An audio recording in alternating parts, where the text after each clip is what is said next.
All right, so I want to look at the same clip as you watched previously about the center fielder throwing to the back base, keeping the double play in order, and this clip also gives us a chance to look at what we can do as a base runner, especially if we're the guy starting at first base in this situation, heading to third. All right, as a base runner, the guy here actually did a great job because he's going to be at third easy. Right about here, at this point, the ball, as you know, is right about there. The base runner's rounding second. He did a good job, got a good read. He's heading in to third base pretty easily. The throw's going to go to second. Now we watch the base runner. We'll go back, watch him.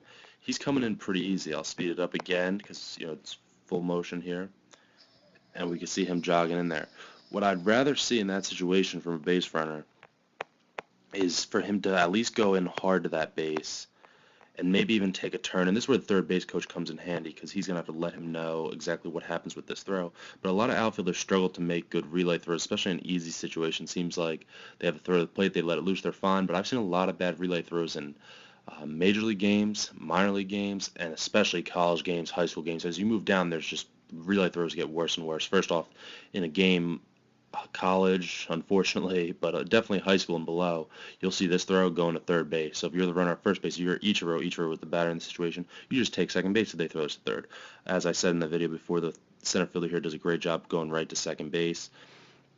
So from a defensive standpoint, let's look at right now. The type of throw he makes, he grabs the ball. In one motion, he comes up throwing strong. It's quick. As an outfielder, this has to be quick. You can't just take your time because you're going to see what I'm going to tell the base runners to do here. A little choppy, but okay. So the base runner, if you round this hard, and a guy, you're the base runner here, and you're rounding this hard, and your third base coach tells you to go, it's going to be because it's a bad throw. Now this is a good throw. Obviously, it's right to the cutoff man. If the base runner was to run and round third and go home here, it'd be an easy out. So defensively, what you want to do is get this ball in very quickly, get it to your shortstop. So if a runner decides to take off anywhere, you throw them out. If you make a lazy throw here, for example, you take your time or you lob it in, that guy at third is going to round and take advantage of your laziness.